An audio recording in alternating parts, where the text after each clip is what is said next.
Before starting the video, please subscribe our Technical Tricks channel and like and share the video. Let's start. We've all been there. You grab your phone, ready to check messages or snap a pic. Maybe you're about to capture a beautiful moment or respond to an important text, but then it hits you. You can't remember your password. Your mind goes blank and you start to panic. That little lock screen suddenly feels like an impenetrable wall.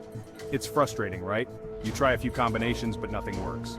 Forgetting your Android password can really throw a wrench in your day. It can make you feel helpless and stressed. It locks you out of everything on your phone. All your contacts, photos, and apps are suddenly out of reach. No calls, no texts, no access to your favorite apps. But don't panic, there's no need to feel hopeless. There are ways to get back into your phone. With the right steps, you can regain access without too much hassle. Knowing how to reset your password can save you a major headache. It can turn a stressful situation into a minor inconvenience.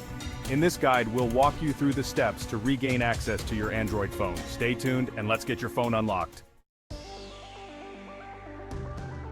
Before we dive into the steps, let's talk about your Google account. Think of it as the master key to your Android phone. When you set up your phone, you probably linked it to a Google account. This is the same account you use for Gmail, YouTube, and other Google services. This connection is crucial for resetting your password. Why?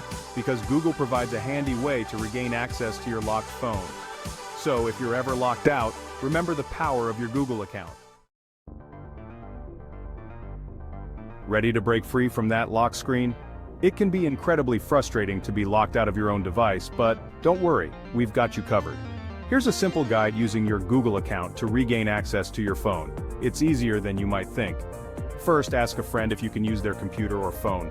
You'll need internet access to proceed. Make sure they are okay with you using their device for a few minutes. Next, open their web browser and go to the Google homepage.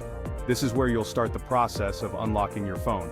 Look for the Sign In button, usually in the top right corner of the page, and sign in using the same Google account that's on your locked phone. This step is crucial. Once you're signed in, type Find My Device into the Google search bar and click on the first result, which should be a Google service. This service is designed to help you locate and manage your devices. You might see a list of devices linked to your account.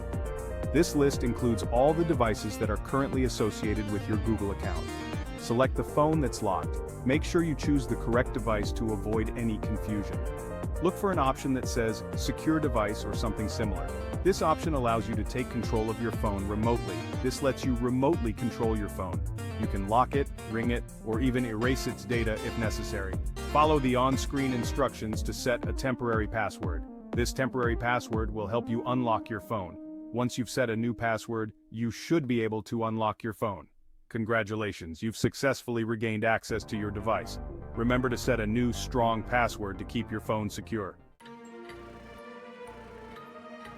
Section 4. Other options. When Google can't save the day, couldn't reset your password with Google? Don't worry, you have a couple of other options. Forgot Pattern feature.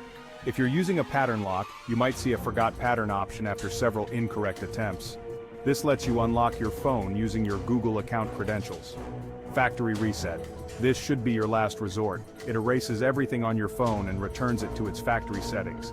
You'll lose all your data, but at least you'll regain access. Warning: a factory reset will delete all your data. Only use this as a last resort if other methods fail. Section 5. Building a better password. Tips for security and sanity. Now that you're back in, let's make sure you don't get locked out again. It's crucial to create a password that is both strong and easy to remember. Here are some tips for creating a strong, memorable password that will keep your account secure and give you peace of mind. Don't use obvious choices. Avoid common passwords like 1234 or password. These are the first guesses for hackers. Mix it up. Use a combination of uppercase and lowercase letters, numbers, and symbols. This makes it much harder for anyone to crack your password. Think of a phrase. Turn a favorite quote or song lyric into a password. For example, I love pizza could become 1L0V3P za. This way, it's both unique and easy to recall. Don't reuse passwords. Use different passwords for different accounts. Reusing passwords can make multiple accounts vulnerable if one gets compromised. Write it down safely. Keep a record of your password in a safe place like a password manager app or a secure note. This ensures you won't forget it and can access it when needed. By following these tips, you can enhance your online security and maintain your sanity, knowing your accounts are well protected. Section 6. Stay secure, stay informed. Forgetting your password can be stressful, but it happens to the best of us. The important thing is to know how to recover and protect your phone in the future. Stay tuned for more tech tips and tricks. Subscribe to our channel for more helpful guides and stay one step ahead in the digital world.